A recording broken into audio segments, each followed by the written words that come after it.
बात हो गई है, लेकिन सोमवार से गर्मी ने अपने तीखे तेवर दिखाने शुरू कर दिए हैं। नौतपा के दौरान प्रदेश में तेज गर्मी पड़ने के आसार हैं। 3 जून तक ये रहेगा।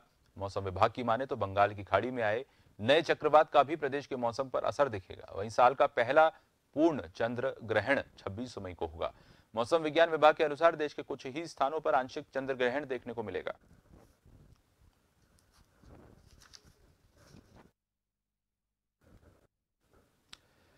ज्योतिषाचार्य पंडित पुरुषोत्तम गौड़ जी हमारे साथ जुड़ गए हैं ज्यादा चर्चा करने के लिए इस घटना को लेकर।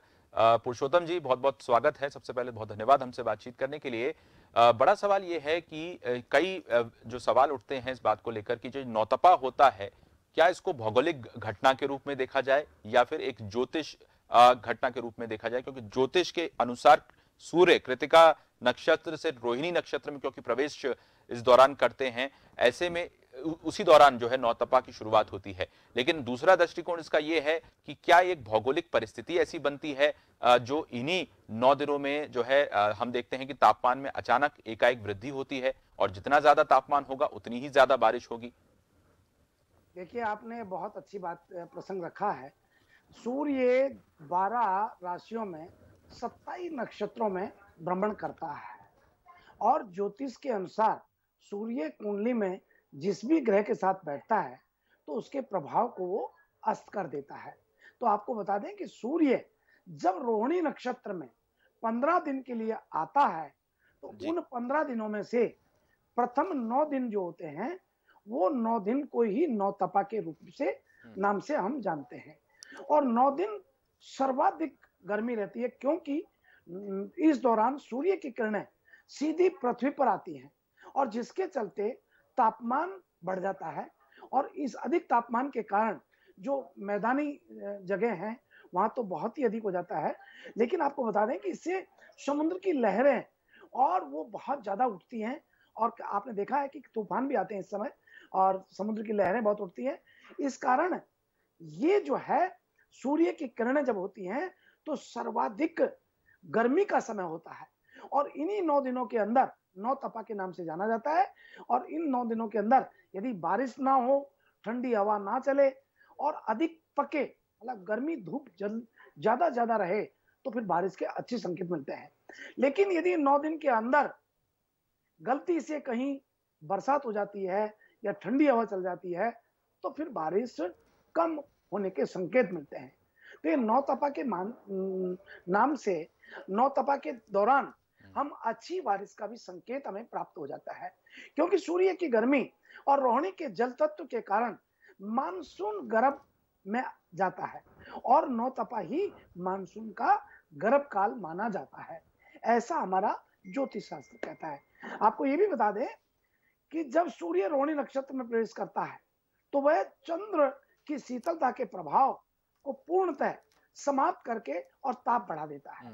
यानी जी। पृथ्वी को शीतलता प्राप्त नहीं हो पाती, इस कारण ताप अधिक बढ़ जाता है। और जब ताप अधिक बढ़ता है, कहते हैं ना, जो जितना तपता है उतना ही वो खिलता है। तो ये नौ तपा जितने तपेंगे उतना अच्छा हो जाता है।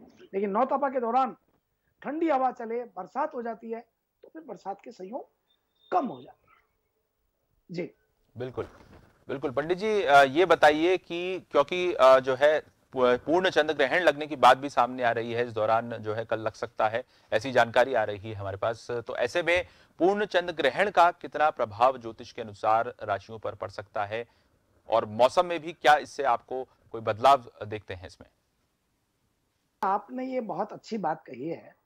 ये 2000 इस साल यानी 2021 का पहला चंद्र ग्रहण है और ये चंद्र ग्रहण जो है आपको बहुत स्पष्ट कर दें कि पूर्णमासी का दिन है और पूर्णमासी पीपल पूर्णमासी है और पूर्ण चंद्र ग्रहण ये जो है हो रहा है और जो दुनिया में कई देशों के हिस्सों में दिखाई देगा मगर भारत में नजर नहीं आएगा। जी। भारत के अनुसार ये समय रहेगा लेकिन ये नजर नहीं आएगा। आपको बता दें कि 26 मई को बुधवार के दिन वृश्चिक राशि और अनुराधा नक्षत्र में ये चंद्र ग्रहण होगा।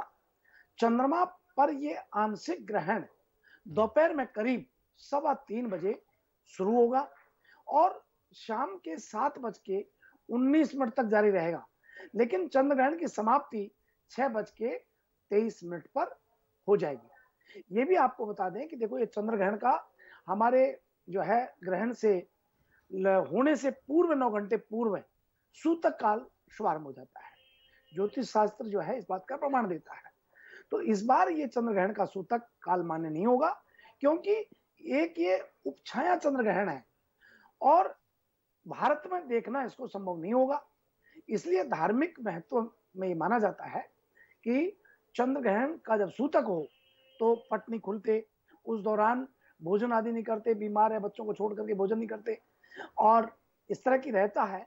लेकिन यहाँ इस चंद्र ग्रहण के दौरान ये सब की आवश्यकता नहीं रहेगी।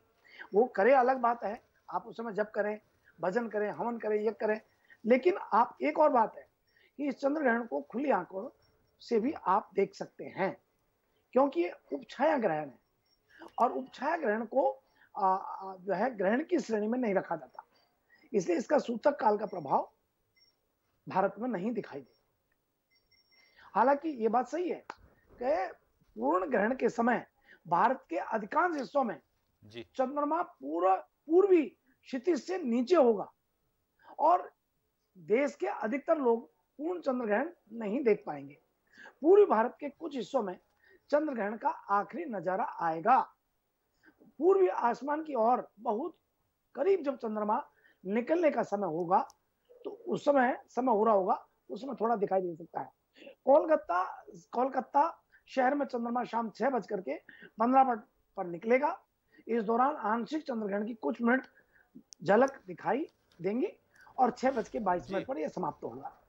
और देखिए बहुत स्पष्ट है कि यह चंद्रग्रहण जो है प्रशांत महासागर, पूर्वी एशिया, उत्तरी व दक्षिण अमेरिका के ज्यादातर हिस्सों में सहित ऑस्ट्रेलिया में ये पूर्ण चंद्रग्रहण दिखाई देने वाला है। और देशों की बात करें तो ये जापान, बांग्लादेश, दक्षिण कोरिया, बर्मा, सिंगापुर, फिलीपींस, उत्तरी एवं दक्षिणी अमेरिका में ये दिखाई देगा। बिल्कुल, बिल्कुल, आंशिक तौर पर ये दिखाई देगा, आपका कहने का मतलब। बहुत धन्यवाद पंडित जी आपका हमसे